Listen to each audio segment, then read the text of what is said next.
Sign in वाला भी काम देख लेते हैं। उसमें जो सारी चीज़ें रिपीटेटिव ही हैं, सिर्फ फंक्शन हमारे पास थोड़ा सा डिफरेंट है और उसमें भी एक ही चीज़ का डिफरेंस है। तो यहाँ पर देखते हैं हमारे पास साइन इन के अंदर क्या चीज़ मौजूद है।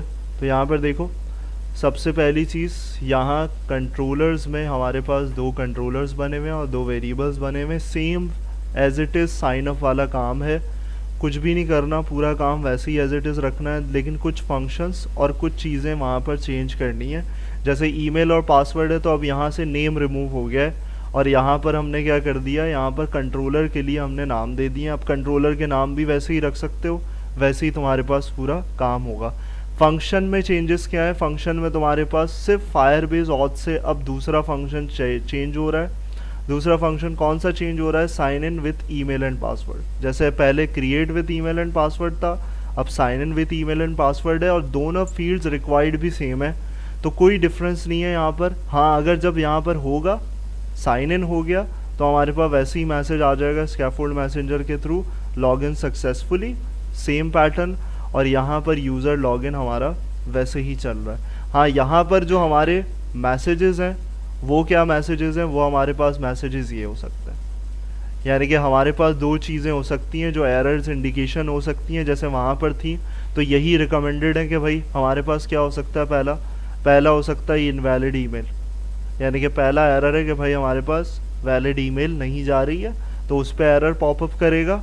और दूसरा हमारे पास दोनों ही अगर गलत होते हैं, यानी कि पासवर्ड अगर गलत हो गया या ईमेल गलत हो गई तो इनवैलिड क्रेडेंशियल्स, और उस पर हमारे पास यहाँ पर आ जाएगा wrong password provided by user, यानी कि एक कंडीशन पासवर्ड चेकिंग के लिए और एक कंडीशन ईमेल चेकिंग के लिए मौजूद है। और देन तुम्हारे पास तुम्हारा स्कैफोल्ड, तो यहाँ पर देखो, यहाँ पर तुम्हारे पास सारी चीज़ें वैसे ही पूरी एज इट इज़ नज़र आ रही हैं तुम्हें। स्कैफोल्ड ऐप बार लॉगिन, हेडिंग है, और यहाँ पर डिज़ाइन फॉर्म वैसे ही है, कॉलम वैसे ही है, पूरी डिज़ाइनिंग वैसे ही है। यहाँ कुछ नहीं करना, यहाँ पर तुम्हारे पास सेम एज इट इज़ वही वाला काम है।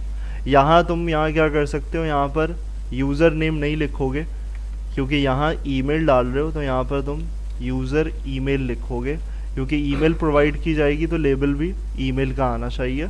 और यहाँ पर भी मैसेज चेंज हो जाएगा, और यहाँ इस तरीके से जब इसमें इनवैलिड अगर खाली जाता है तो यहाँ पर इस तरीके से ईमेल आ जाए, प्लीज़ एंटर योर ईमेल। तो पूरा सेम है, यहाँ की भी करंट स्टेट चेकिंग भी सेम है, सिर्फ फंक्शन रजिस्ट्रेशन की जगह रिप्लेस हो जाएगा यूज़र लॉगिन का। क्लियर? तो सिर्फ फंक्शन चेंज हुआ है, डिज़ाइनिंग भी सेम है, सारी चीज़ें डिज़ाइनिंग वही लो और उसमें एक फील्ड कम कर दो और बटन के अंदर चेंजेस कर दोगे बस।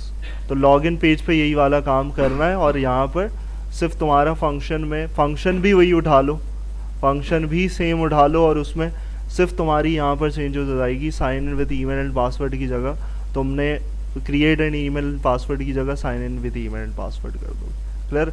तो ये इस तरीके से करो इम्प्लीमेंट, और इसको चेक करो कि पूरा कंप्लीट हो गया है साइन इन वाला।